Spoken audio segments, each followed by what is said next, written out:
నాన్న మీ అందరికీ శుభాకాంక్షలు. దేవుడు కూడా మనల్ని గత 11 మాసములు తన చల్లని రెక్కల కింద కూడా కాచి కాపాడి రక్షించి ఈ 12వ మాసంలో మనం కూడా సజీవులముగా ఆయన సన్నిధిలో చేరి కూడి రావడానికి ప్రభు చూపిన కృపను బట్టి దేవునికి ఎంతగానో కృతజ్ఞులమై ఉండాలి. కాబట్టి మొదటిగా మనం దేవుని దేనిని బట్టి స్తుతించాలి, ఆరాధించాలి అంటే మనము సజీవులముగా ఉన్న దానిని బట్టి మనము మొదటిగా దేవుని ఆరాధించవలసిన ఆవశ్యకత ఎంతైనా ఉంది. అందుకని మన ధ్యానం కొరకై యెషయా గ్రంథము 38వ అధ్యాయము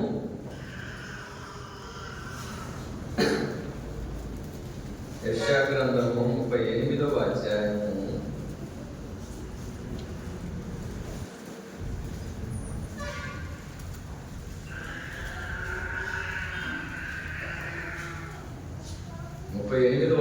17వ వచనం నుంచి కొన్ని వచనాలు మనం అందరం కలిసి చదువుతాం. 17, 18, 19. యెషయా గ్రంథము 38వ అధ్యాయము 17వ వచనము, 18వ వచనము, 19వ వచనం మనం అందరం కలిసి చదువుకున్నాం. వికటమైన ఆయాసం నాకు నెమ్మది కలుగుటకు కారణమాయను. నీ ప్రేమ చేత నా ప్రాణమును నాశనమను గోతి నుండి విడిపించితివి. నీ వీపు వెనక తట్టు నా పాపములన్నీ నీకు పారవేసితివి. పాతాళమున నీకు స్తుతి కలుగదు, మృతి నీకు కృతజ్ఞతాస్తుతులు చెల్లింపదు. సమాధిలోనికి దిగువారు నీ సత్యమును ఆశ్రయించరు. సజీవులు సజీవులే కదా నేను స్తుతించుదురు. ఈ దినమున నేను సజీవుడనై నిన్ను స్తుతించుచున్నాను. కాబట్టి దేవుని సహాయం కొరకు మనం కూడా ప్రార్థనలో ఏకీభవిస్తాం. మిగిలిగా ప్రేమించిన మా ప్రియాపంలో తండ్రి, తిరిగి మరొకసారి పాదం చెంత చేరి కూడి రావడానికి మీరు ఇచ్చిన గొప్ప ధన్యతను బట్టి మీకు ఎన్నో వందనాలు స్తోత్రాలు చెల్లించుకుంటున్నాం.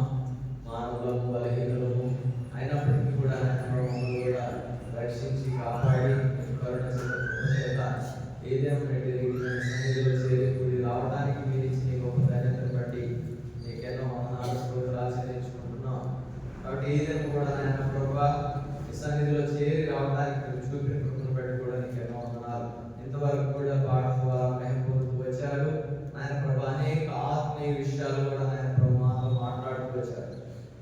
ఇప్పుడు కూడా ఆయన ప్రభా మేము కూడా ఆత్మతోనూ సత్యంతోనూ నిన్ను కూడా ఆరాధించే పూర్వము ఈ వాక్య లేఖన భాగంలో నుంచి మా యొక్క హృదయంలో కూడా పరిశీలన చేసుకున్న వారై మేము కూడా నిన్ను కూడా ఆత్మతో సత్యంతో ఆరాధించగలుగుతారు. మా యొక్క హృదయంలో కూడా సిద్ధపరిచకు మీరు ఇచ్చిన జీవన వాక్య లేఖన భాగం బట్టి కూడా నీకు ఎన్నో వందనాలు స్తోత్రాలు చెల్లించుకుంటున్నాను. నిలబడదని నేను కూడా ఎప్పుడను మా పాత్రను ఒప్పుకొనిచున్నాను. ఆయన ప్రభా నిష్ప్రయోజకుడను, ఏ మంచితనం లేని వాడను, కూర్చున్న వారి కంటే దీనుడను, దరిద్రుడను, పరిజ్ఞానం వాడను ఒప్పుకొనిచున్నాను.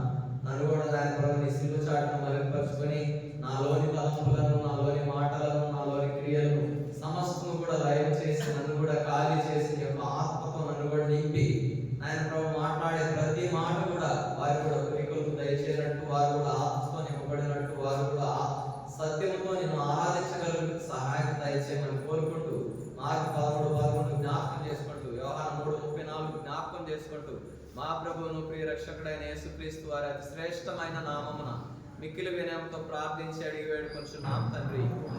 ఆమేన్. కాబట్టి ఇక్కడ చూసుకున్నట్లయితే ఇది మనందరికీ పరిచయం ఉన్న వాక్యం కదా. ప్రతిసారి కూడా ఈ వాక్యం చదువుకుంటూ వస్తాం, ధ్యానించుకుంటూ వస్తాం. ఏమంటే సజీవులు సజీవులే కదా నిన్ను స్తుతించెదరు. ఈ దినమున నేను సజీవుడనై నిన్ను స్తుతించుచున్నాను. ఇటు చూడండి, నాతో ఇక్కడ చూడాలి. ఈ మాట ఎవరు పలుకుతున్నారు? ఎవరు పలుకుతున్నారు? హిజ్కియా ఎవరితో పలుకుతున్నాడు? దేవుడు. నాకు తెలిసి ఈ విషయం చాలా మందికి తెలియదు, ఒప్పుకోవాలి కదా. చాలా సార్లు అయితే వాక్యం చదువుకున్నాం, కాబట్టి ఈ వాక్యము ఎవరితో చెప్తున్నారు కదా?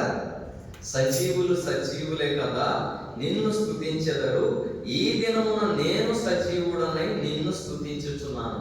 హిజ్కియాకు ఆ దినములలో హిజ్కియాకు మరణకరమైన రోగం కలుగుగా ప్రవక్తయు ఆమోజు కుమారుడైన యెషయా అతని వద్దకు వచ్చి, నీవు మరణమవుచున్నావు, బ్రతుకవు గనుక నీవు నీళ్లు చక్కబెట్టుకొనమని యెహోవా సెలవిచ్చుచున్నాడని చెప్పగా అతడు తన ముఖమును గోడ తట్టు తిప్పుకొని, యెహోవా యథార్థ హృదయుడనే సత్యముతో నీ సన్నిధి నేను ఎట్లు నడుచుకుంటునో, నీ దృష్టికి అనుకూలముగా సమస్తం నేను ఎట్లు జరిగించుతునో కృపతో జ్ఞాపకం చేసుకొనమని హిజ్కియా కన్నీళ్లు విడిచుచు యెహోవాకు ప్రార్థింపగా, దేవుడు అతనికి మళ్ళీ తిరిగి 15 సంవత్సరముల ఆయుష్ కలిగించినప్పుడు అతడు పలికే మాటలే ఇక్కడ వ్రాయబడ్డాయి. ఏంటి ఆ మాటలు అంటే, మిక్కటమైన ఆయాసము నాకు నెమ్మది కలుగుటకు కారణం.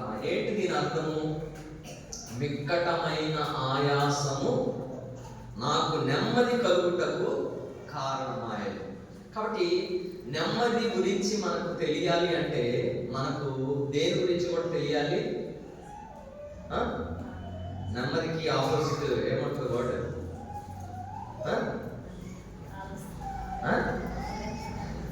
నెమ్మదికి ఆపోజిట్ వర్డ్ చెప్పండి పిల్లలు, చెప్పండి. నెమ్మది లేకుండా ఉండటం. మనకి ఎక్కువ మళ్ళీ డీప్ వెళ్ళకుండా నెమ్మది లేకుండా ఉండటం, వేదన, నిస్పృహ, అశాంతి, ఇలా చాలా పర్యాయ పదాలు ఉంటాయి. కాబట్టి మిక్కటమైన ఆయాసము నాకు నెమ్మది కలుగుటకు కారణం. కాబట్టి దేవుడిచ్చే నెమ్మదిని కూడా మనం తెలుసుకోవాలంటే మన యొక్క జీవితాలలో కూడా ఈ పరిస్థితులన్నిటి గుండా కూడా వెళ్ళాలి. మీకు ఒక ఉదాహరణ చెప్పాలనుకుంటా. ఏంటంటే అది దేవుడు ఇచ్చే ప్రతిదీ కూడా మనకు వాల్యూ లేదు. Everything that comes freely has no value. అంటే ఏంటంటే ఏదైతే మనకు ఉచితముగా వస్తుందో దానికి విలువ లేదు, అంతే కదా? మనం గాలిని పీలుస్తున్నాం, దానికి విలువ ఉందా? ఈ సూర్యుడు కాంతి ఉంది ఇక్కడ, దానికి విలువ ఉందా? వాటర్ తాగుతున్నాం ఫ్రీగా, దానికి వాల్యూ ఉందా? ఎప్పుడు తెలుస్తుంది అంటే దాని వాల్యూ కరోనా వచ్చినప్పుడు ఆక్సిజన్ వాల్యూ తెలిసింది. గాలిని కూడా కొనుక్కున్నారు. బయట ఏదైనా ఊరు వెళ్ళినప్పుడు అక్కడ నీళ్లు కొనుక్కుంటాం. నీరు యొక్క విలువ మనకి ఎప్పుడు దొరుకుతుంది? అది ఎప్పుడైతే మనకు అందుబాటులో ఉండదో అప్పుడు దాని వాల్యూ తెలుస్తుంది. అలాగే కరెంటు పోయింది, మనకు అత్యవసర పరిస్థితి ఉంది, కరెంటు పోయినప్పుడు లైటింగ్ లేదు, నైట్ మనకు వాల్యూ ఎప్పుడు తెలుస్తుంది? Lighting value. ఈ సూర్యుడు ఇంత లైటింగ్ ఇస్తున్నాడు ఎంతమందికి పగలు, దానికి వాల్యూ ఉందా? కాబట్టి అలాగే మన యొక్క విశ్వాస జీవితంలో కూడా నెమ్మది పొందాలి అంటే అది ఎప్పుడు తెలుస్తుంది అంటే దేవుడు ఇచ్చే నెమ్మది మనము అనేకమైన పరిస్థితుల గుండా వెళ్ళినప్పుడు, అనేకమైన ఇబ్బందుల గుండా మనం వెళ్ళినప్పుడు, అనేక ఆవేదనల గుండా మనం వెళ్ళినప్పుడు దేవుడు ఆ పరిస్థితుల్లో నుంచి మనల్ని ఇక్కడ ఇహపరములలో నీ జన్మ మహానందము కలిగించి అభయమునిచ్చి నీవు మాకు భయభీతిని. ఇక్కడ మంచి వచనం పాడారు.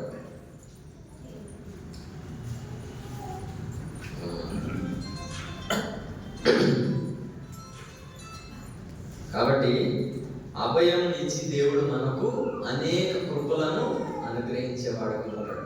కాబట్టి అనేక పరిస్థితుల్లో కూడా దేవుని ప్రేమను ఎరగలేని వారముగా ఉంటాం. కాబట్టి మిక్కటమైన ఆయాసం నాకు నెమ్మది కలుగుటకు కారణమాయను. కీర్తనలు 115వ అధ్యాయము 17వ వచనం చదవండి. కీర్తనలు 115వ అధ్యాయము 17వ వచనం.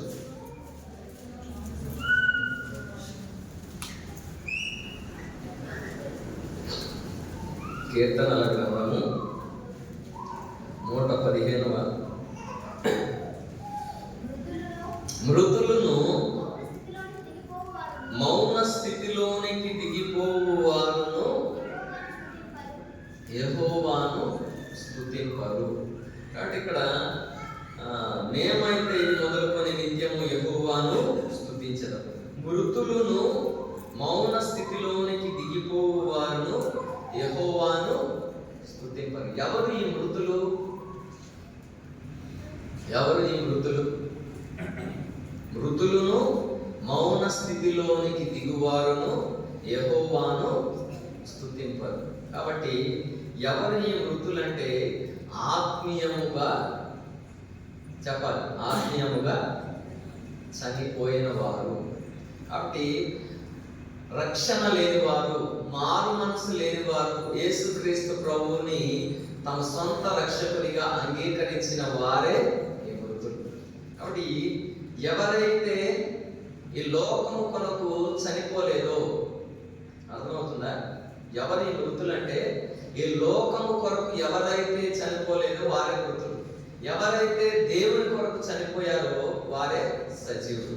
కాబట్టి దేవుని వాక్యం ఏం సెలవిస్తుందంటే మృతులను మౌన స్థితిలోనికి దిగిపోవు వారును యెహోవాను స్తుతింపరు. మౌన స్థితిలోనికి దిగిపోవారు. ఎవరి మౌన స్థితిలోనికి దిగిపోవారు చెప్పాలి. మౌనముగా ఎవరుంటారు? కొన్ని ఆత్మీయ అర్థాలు మనం తెలుసుకోవాలి. మౌన స్థితి, ఎవరు మాట్లాడలేరంటే ఎవరైతే పారాలసిస్ వస్తుంది కదా, పారాలసిస్ వచ్చేవాడు మాట్లాడరు. తెలుగులో చెప్పాలంటే పక్షవాతం కలిగిన వారు మాట్లాడలేరు, ఇంకా చెప్పండి, నడవలేరు, ఇంకా స్పర్శ ఉండదు, ఇంకా వాళ్ళ పనులు వాళ్ళు చేసుకోలేరు, నడవలేరు, ఇంకా తినలేరు, బయటికి వెళ్ళలేరు. అన్నీ ఎవరు చేయాలి? ఒకళ్ళు చేయాలి మన కోసం. కాబట్టి ఎవరు ఈ మౌన స్థితి అంటే ఏంటంటే మనకు కూడా ఆత్మీయంగా స్పర్శను కోల్పోయిన వారు. ఏంటంట? సెన్స్. ఇంగ్లీష్లో చూసుకున్నట్లయితే 5 సెన్స్ ఆర్గన్స్ ఉంటాయి. How many sense organs are there in the human body? చెప్పాలి, చెప్పండి, మీకే question. How many sense organs are there in the human body? తెలీదా? చెప్పు.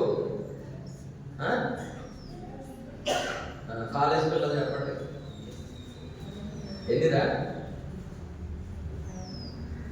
మీరు చెప్తారా? చెప్పు, ఏంటి? స్కిన్, స్పర్శ, nose to smell, okay, eyes to see, tongue to taste, ears to hear, అంతే కదా? ఆర్డర్లో చెప్పండి. ఇప్పుడు చర్మము స్పర్శను చెప్తుంది, ఇంకా కళ్ళు చూస్తానికి ఉపయోగపడతాయి, ముక్కు వాసన చూడటానికి ఉపయోగపడుతుంది, నాలుక రుచిని తెలియజేస్తుంది, ఇంకా చెవులు వినటానికి పనిచేస్తాయి. కాబట్టి ఎవరు ఈ మృతులు, ఎవరు ఈ మౌన స్థితిలోనికి దిగివారు అంటే ఈ 5 అంతల అనుభవము లేనివారు. మొదటిగా కళ్ళు. కీర్తనల గ్రంథము 119వ అధ్యాయము, కీర్తనల గ్రంథము 119వ అధ్యాయము 18వ వచనం.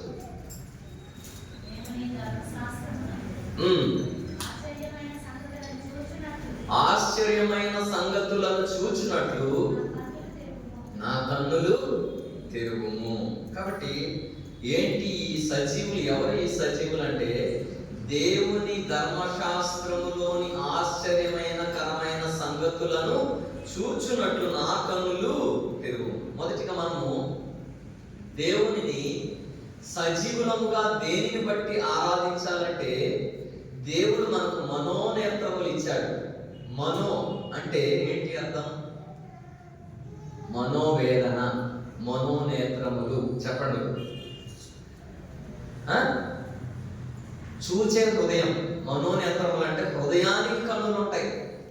నా మనోనేత్రము తెరచి నా కఠిన, కానీ చాలాసార్లు మనకు అర్థం తెలియట్లా పాటలు పాడతాం. నా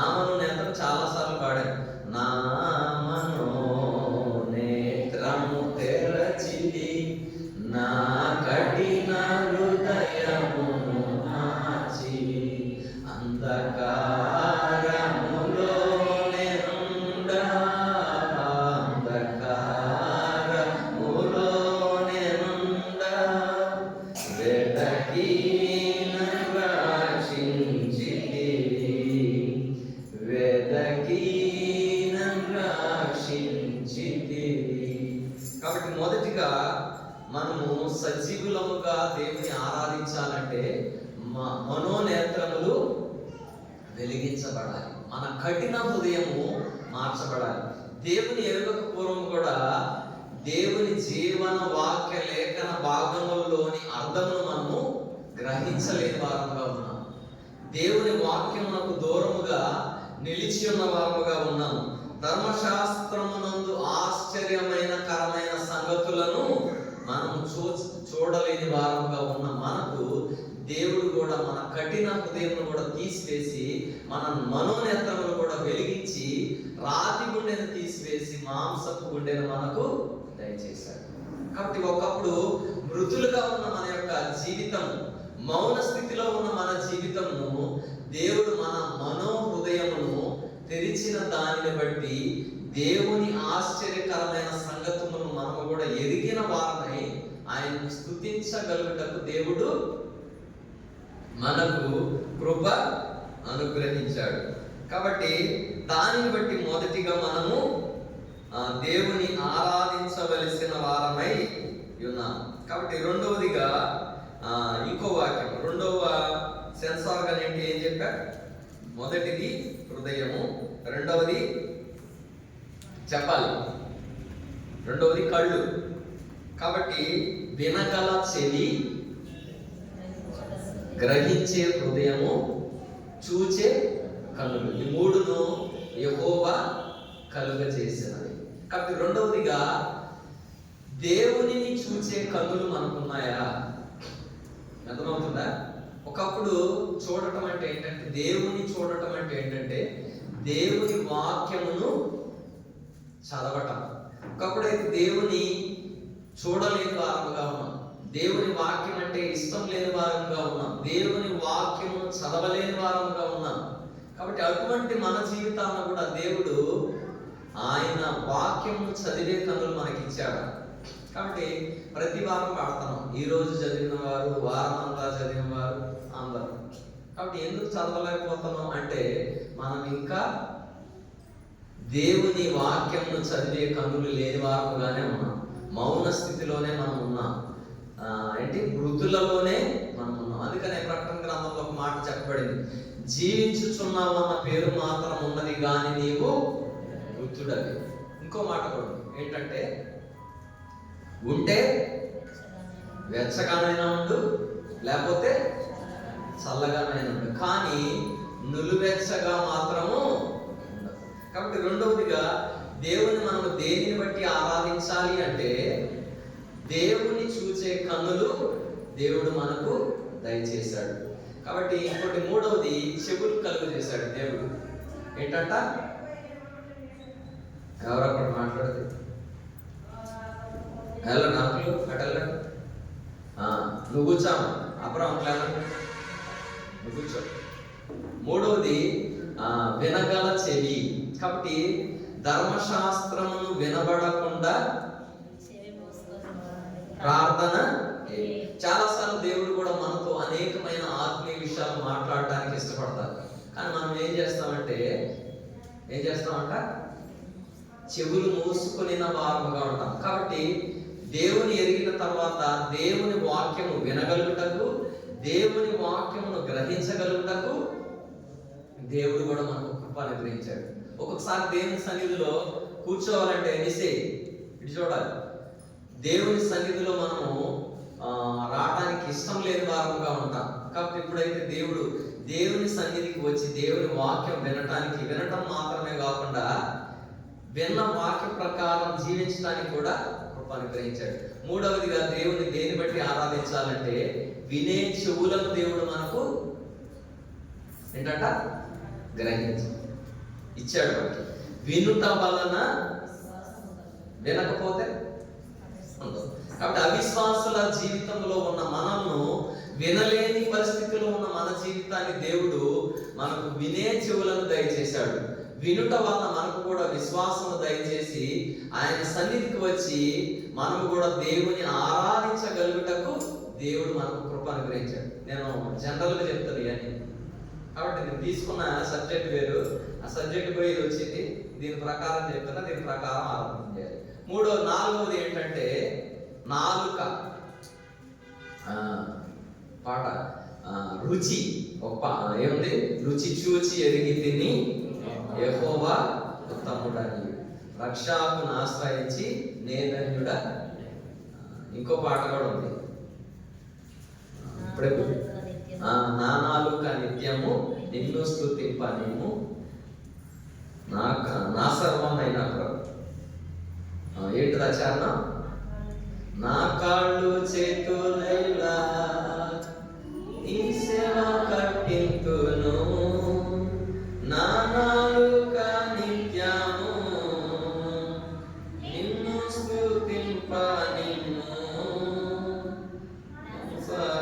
ప్రేమింతు నిన్ను ప్రభువా, నీకే మహిమా ఘనత, మనసారా ప్రేమింతు నిన్ను ప్రభువా, నీకే మహిమా ఘనత. ఇప్పుడు వచ్చాను సబ్జెక్ట్ వచ్చావా? నా కాళ్ళు చేతులెల్లా నీ సేవ కల్పింతును, నా నాలుక నిత్యము నిత్యం వద్దులే కనుక అనేసి ఆదివారం వస్తుంది తెచ్చాడు. ఓకేనా? అందుకని ఒక సేవకుడు ఏం చెప్పాడంటే, క్రైస్తవులు పాడే పాటలన్నీ కూడా అబద్ధాలేనంట, అన్ని అబద్ధాలే పాడతారంట. ఆత్మశోధ సత్యముతో ఆరాధించడం అంటే అదే, పాడేది ఒకటి చేసేది లేదు. చేస్తే బాగానే ఉంటది, చేయట్లేదు కాబట్టి అబద్ధం అయిపోతుంది. ఇందాక నావన్నీయును నీవే కదా అమరుడావగు దేవా ఏంటంట? నావన్నీయును ఏంటి? నావన్నీ నీవే, ఇది కూడా అబద్ధమే కదా. కాబట్టి ఆ స్థితిలోనికి మనం రావాలి. సజీవుల సంఖ్యలోనికి, సజీవులే కదా నిన్ను స్తుతించెదరు, మన్ను నిన్ను స్తుతించదు. ఎన్ని విషయాలు చూస్తున్నాం? ఒకటి, హృదయము, కఠినమైన హృదయము. ఏంటంట? మూయబడిన హృదయమును కూడా దేవుడు తెరిచాడు. మొదటిగా తెరచిన హృదయమును బట్టి మనం దేవుని ఆరాధించాలి. చూడలేని కన్నులను కూడా ఆయన చూసేటట్లు చేశాడు. ఆశ్చర్యమైన కరమైన సంగతులను చూచినట్లు ఆయన మన కన్నులు తెరిచాడు, మనోనేత్రం తెరిచాడు. దాన్ని బట్టి ఆరాధించాలి. రెండవది ఇంకా నోరు, దేవుని స్తుతించలేని నోరు, దేవుని రుచిని ఎరుగని నోరును కూడా దేవుడు కూడా రుచి చూచి తెలుసుకున్నట్టు కూడా నోరును దయచేశాడు. ఇంకొకటి ఏం చెప్పాడు? స్కిన్ అంటే శరీరముకు స్పర్శ ఉంటుంది. కాబట్టి చాలాసార్లు మనం కూడా దేవుని ఎరుగకపోవడం, వాక్యం ఎన్ని విధాలుగా మనం సంధించినప్పటికీ సరిచేసినప్పటికీ కూడా ఏంటంట? స్పర్శ లేని వారముగా ఉన్నాం. కాబట్టి దేవుని వాక్యము మన హృదయంలో పనిచేయాలి. కాబట్టి ఎప్పుడైతే దేవుని కార్యము మన జీవితంలో జరిగిందో, హెబ్రీయులకు రాసిన పత్రిక 4వ అధ్యాయము 12వ వచనంలో ఒక మాట ఉంది. ఎందుకనగా దేవుని వాక్యము సజీవమై బలము గలదై రెండంచులు గలగా ఎటువంటి ఖడ్గము కంటే వాడిగా ఉండి ప్రాణాత్మలను, కీళ్లను, మూలుగులను విభజించనంత మట్టుకు దూర్చు, హృదయం యొక్క తలంపులను, ఆలోచనలను శోధించుచున్నది. చాలు. కాబట్టి వాక్యము సజీవము, బలమైన ఖడ్గము. కాబట్టి స్పర్శ లేని మనకు, కాబట్టి ఆత్మీయ స్పర్శ కోల్పోయిన మనకు కూడా దేవుడు కూడా తన వాక్యము ద్వారా ఈ ఆత్మీయ ఖడ్గమనే ఈ వాక్యం ద్వారా దేవుడు కూడా కోల్పోయిన ఆ స్పర్శను కూడా ఏం చేస్తున్నాడంట? మనకు దయచేస్తున్నాడు. కాబట్టి దేవుని వాక్యమును బట్టి కూడా మనం కూడా దేవుణ్ణి స్తుతించే వారముగా ఉండాలి. అందుకనే అదే యెషయా గ్రంథంలో మళ్ళీ చూసుకున్నట్లయితే, యెషయా గ్రంథము 38వ అధ్యాయము. కాబట్టి మనం కూడా 18వ వచనం, పాతాళమున నీకు స్తుతి కలుగదు, మృతి నీకు కృతజ్ఞతాస్తుతులు చెల్లింపదు, సమాధిలోనికి దిగువారు నీ సత్యమును ఆశ్రయించరు, సజీవులే కదా నేను స్తుతించెదరు. ఈ దినమున నేను సజీవుడనై. ఏ సజీవం ఇది? ఏ సజీవం అండి? ఈ దినమున నేను సజీవుడనై నిన్ను స్తుతించుచున్నాను. ఏంటి ఆ సజీవము అంటే, పొద్దున్నే లేచి స్నానం చేసి మంచి బట్టలు వేసుకొని మంచి టిఫిన్ చేసి బైబిల్ పట్టుకొని దేవుని సన్నిధికి వచ్చి కూర్చోవడం. అదేనా సజీవం అంటే? చెప్పాలి ఏంటి మరి? ఈ దినమున నేను సజీవుడనై నిన్ను స్తుతించుచున్నాను. ఏ సజీవము అంటే దేవుణ్ణి స్తుతించే స్థాయిలో మనం ఉన్నాం. ఈ దినమున నేను సజీవుడనై నిన్ను స్తుతించుచున్నాను.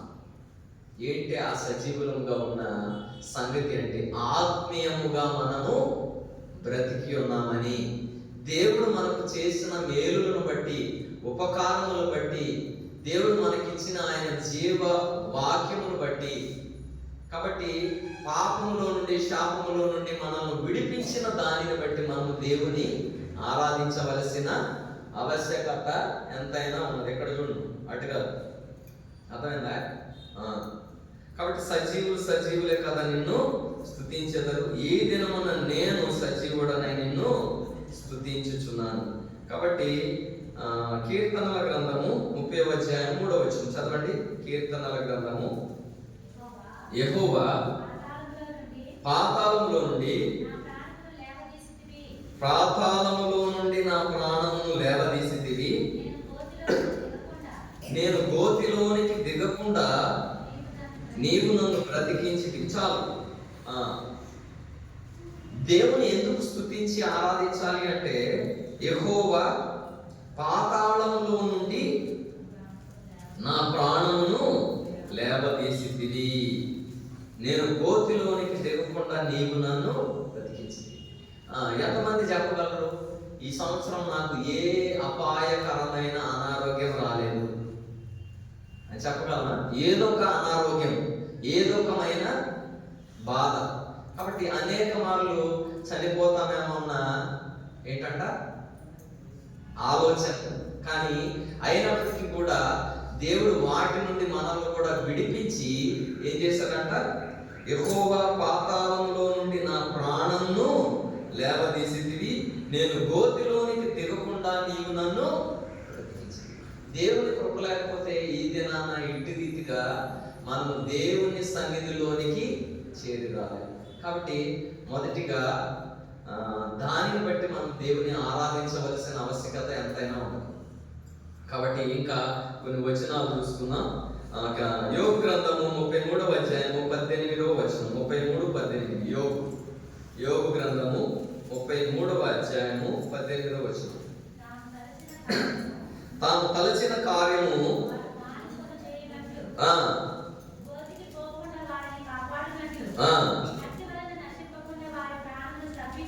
కత్తి వలన నశింపకుండా వారి ప్రాణమును తప్పించినట్లు ఆయన వారి చెవులను తెరువ చేయును, వారి కొరకు ఉపదేశము సిద్ధపరచును. వ్యాధి చేత మంచమెక్కుట వలనను ఒకని ఎముకలలో ఎడుతగని నొప్పులు కలుగుట వలనను వాడు శిక్షను నొందును. రొట్టియు రుచిగల ఆహారమును వానికి అసహ్యమగును, వాని శరీర మాంసము క్షీణించిపోయి వికారమగును. బయటికి కనబడకుండా ఎముకలు పైకి పొడుచుకొని వచ్చును. వాడు సమాధికి సమీపించును, వాని ప్రాణము సంహారకుల యొద్దకు సమీపించును. నరులకు యుక్తమైనది ఏదో దాన్ని వానికి తెలియజేయుటకు వేలాది దూతలలో గనుడవు ఒకడు వానికి మధ్యవర్తి అయి ఉండిన ఎడల దేవుడు వాని యందు కరుణ చూపి పాతాళంలోనికి దిగి వెళ్ళకుండా వానిని విడిపించు. ప్రాయశ్చిత్తము నాకు దొరికినని. కాబట్టి ఇది ఎక్స్ప్లెయిన్ చేయడానికి సమయం లేదు. కాబట్టి మనం కూడా దేవునికి వ్యతిరేకముగా మన యొక్క జీవితంలో ఉన్నప్పుడు అదే విధముగా మనం కూడా జీవించుకుంటూ వెళ్ళిపోతే మనం కూడా, అందుకనే పాపము వలన వచ్చే జీతము మరణం. కాబట్టి ఆ పాపములో మనము నశించిన దేవునికి ఇష్టం లేకుండా దేవుడు ఏం చేశాడంట? మనల్ని ఏంటంటే ఇక్కడ కత్తి వలన నశింపకుండా వారి ప్రాణమును తప్పించినట్టు ఆయన వారి చెవులను తెరవజేసెను.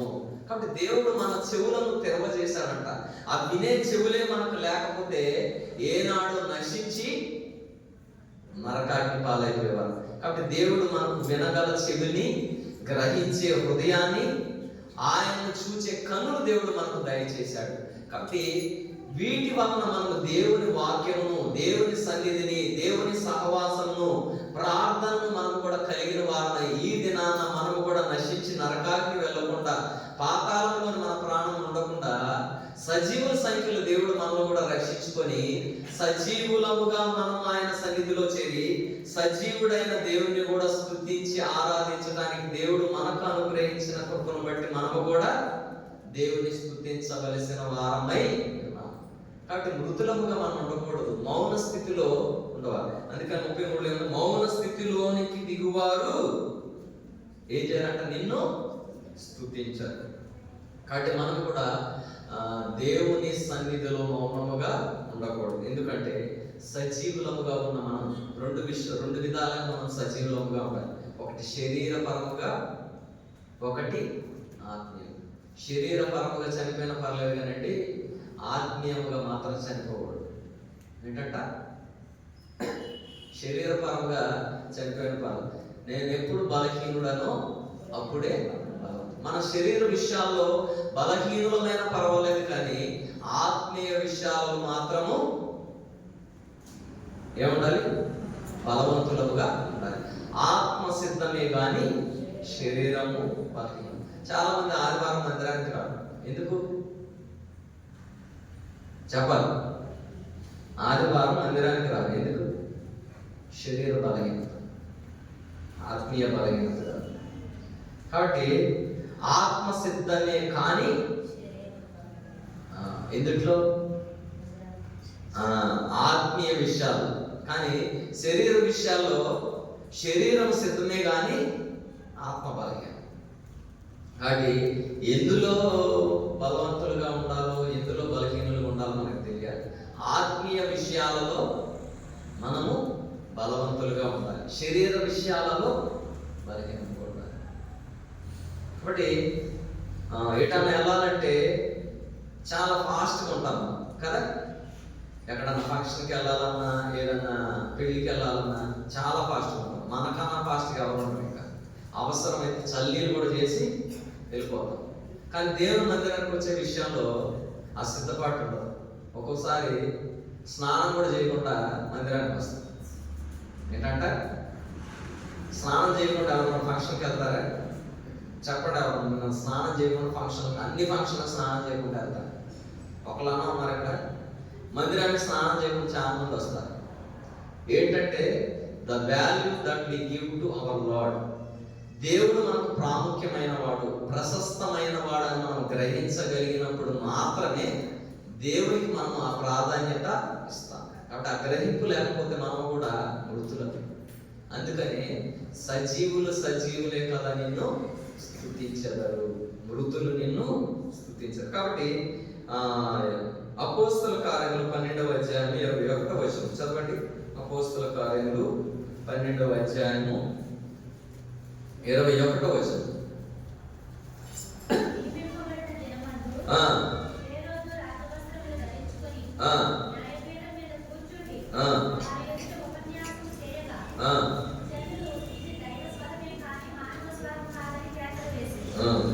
అతను దేవుని మహిమపరచనందున వెంటనే ప్రభుదూత అతని మొత్తెను గనుక పురుగులు పడి ప్రాణము. ఇక్కడ హేరోదు రాజవస్త్రములు ధరించుకొని న్యాయపీఠ మీద కూర్చుండి వారి ఎదుట ఉపన్యాసం చేయగా ఇది దైవ స్వరమే కాని మానవ స్వరము కాదని కేకలు వేసి, అతడు దేవుని మహిమపరచనందున ఏమైందంటే ఇక్కడ ప్రభుదూత అతని మొత్తెను గనుక పురుగులు పడి ప్రాణము.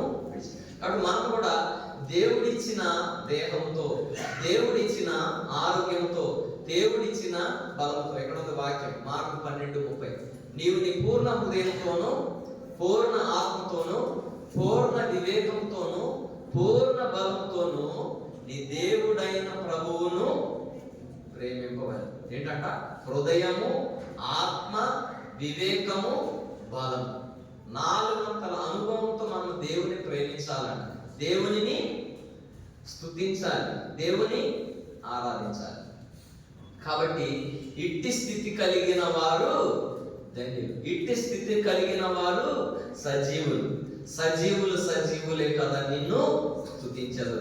మన్ను నిన్ను స్తుతించున, పాతాళమున నీకు స్తుతి కలగదు, మృతి నీకు కృతజ్ఞతాస్తుతులు చెల్లింపదు, సమాధిలోనికి దిగువారు నీ సత్యమును ఆశ్రయించరు. సజీవులు సజీవులే కదా నిన్ను స్తుతించుచున్నాను, నేను సజీవుడనై నిన్ను స్తుతించుచున్నాను. కాబట్టి మనం కూడా దేవుని సన్నిధిలో చేరిన మనం కూడా దేవుని స్తుతించాలనేది దేవుని ఆశ. ఇంకో 2 వచనాలు చూపించి నేను కూడా ముగించేస్తా.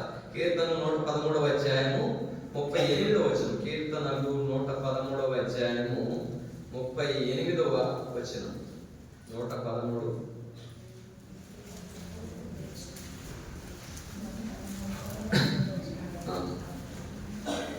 3వ వచనం చదవండి. సూర్యోదయం మొదలుకొని సూర్యాస్తమయం వరకు యెహోవా నామము స్తుతి నొందదగినది. 8వ వచనం. ఆయన నేల నుండి దరిద్రులను లేవనెత్తువాడు, పెంట కుప్ప మీద నుండి బేదలను పైకెత్తువాడు. ఆయన సంతు లేని దానిని ఇల్లాలుగాను, కుమారుల సంతోషము గల తల్లిగాను యెహోవాను స్తుతించుడి. కాబట్టి దేవుని దేన్ని బట్టి మనం స్తుతించాలి అంటే, సూర్యోదయం మొదలుకొని సూర్యాస్తమయం వరకు కూడా యెహోవా నామము పొద్దున్న నుంచి సాయంత్రం దాకా ఆయన స్తుతించాలంట. నొంద తగినది అంటే దేవునిని మనము పొద్దున్న నుంచి సాయంత్రం దాకా స్తుతించాలి, ఆయన నామాన్ని అంత స్తుతించాలని ఇక్కడ భక్తుడు చెప్తున్నాడు. కానీ యెహోవా నామము సూర్యోదయం మొదలుకొని సూర్యాస్తమయం వరకు యెహోవా నామము స్తుతి నొంద తగినది. కానీ స్తుతి నొంద తగిన నామాన్ని మనం స్తుతించగలుగుతున్నామా? అర్థమవుతుందని చెప్పేది. పొద్దున్న నుంచి సాయంత్రం దాకా అంట. అంటే ఆదివారం అని చెప్పలే ఇక్కడ, ప్రతిరోజు కూడా ఉదయకాలం మొదలుకొని సాయంకాలం వరకు కూడా మనం దేవునికి స్తుతి చెల్లించాలంట. కాబట్టి ఏ విధముగా ఉంది మన యొక్క జీవితం మనం కూడా పరీక్షించుకోవాలి. కాబట్టి ఆయన నేల నుండి దరిద్రులను లేవనెత్తువాడు, పెంట కుప్ప మీద నుండి బేదలను పైకెత్తు. కాబట్టి దరిద్రమైన మన జీవితాలను ఏంటంట, పెంట కుప్ప మీద ఉన్న బేదలమైన మన జీవితాన్ని కూడా ఆయన ఏం చేశాడంట, పైకెత్తువాడు. కాబట్టి ఇక్కడ చేరుకూడి వచ్చిన అందరి జీవితాలు కూడా ఒకసారి పరీక్షించుకుంటే, దేవుని ఎరుగక పూర్వము మన జీవితం ఏ విధముగా ఉంది అర్థమవుతుందా? అది శరీరంగా అయినా తీసుకోండి, ఆత్మీయంగా అయినా తీసుకోండి. ఒక మెట్టు మనము పైన ఉంచాడు కానీ దేవుడు మనల్ని కింద ఉంచాలి. కాబట్టి అందుకనే మనం కూడా దేవుని ఆరాధించవలసిన ఆవశ్యకత ఎంతైనా ఉంది. కాబట్టి అన్ని కలుగు చేసిన దేవుని మనం విడిచిపెట్టి మన యొక్క స్థితిని బట్టి, మన యొక్క సంపదను బట్టి, మన యొక్క బలమును బట్టి, మన యొక్క ఆస్తిని బట్టి, మన యొక్క స్థాయిని బట్టి మనం కూడా గర్వించే వారముగా ఉంటాం. కాబట్టి ఏంటంట, ఆయన నేల నుండి దరిద్రులను లేవనెత్తువాడు, పెంట కుప్ప మీద నుండి బేదలను పైకెత్తువాడు. ఆయన సొంతు లేని దానను ఇల్లాలుగాను, కుమారుల సంతోషము గల తల్లిగాను చేయను. కాబట్టి సింపుల్ రీజన్, దేవుని ఆరాధించడానికి సింపుల్ రీజన్స్ నేను కొన్ని చెప్తాను. మొదటి విషయం ఏంటంటే, సజీవులముగా ఉన్నాం, దాన్ని బట్టి ఆరాధించాలి.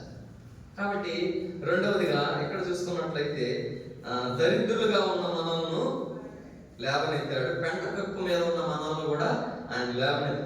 సంతు లేని దానను ఏంటంట, ఇల్లాలుగా. ఇక్కడ నేను ప్రశ్న అడగాలనుకున్నా, ఇక్కడ పిల్లలు లేనప్పుడు దేవునికి ప్రార్థన చేసి పిల్లలు పొందిన వాళ్ళు ఎంతమంది ఉన్నారు? కొద్దిగా చేతులు ఎత్తుతారా? ఎత్తండి, పర్వాలేదు, సిగ్గేం లేదు. దేవుని ఆరాధించాలి. దేన్ని బట్టి ఆరాధించాలి? వన్ రీజన్, మనము సజీవులముగా ఉన్నాం, దాన్ని బట్టి ఆరాధించాలి. సంతు లేని దానను ఇల్లాలుగాను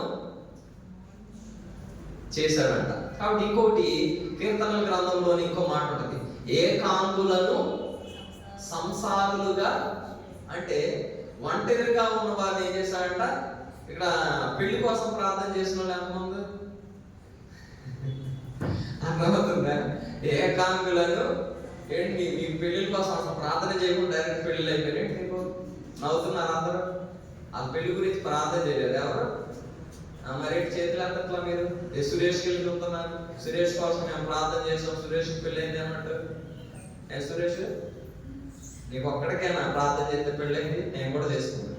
అందుకనే దేవుని దేన్ని బట్టి మనం ఆరాధించాలంటే ఏకాంగులను సంసారులుగా చేసేవాడు, సంతులేని దానను.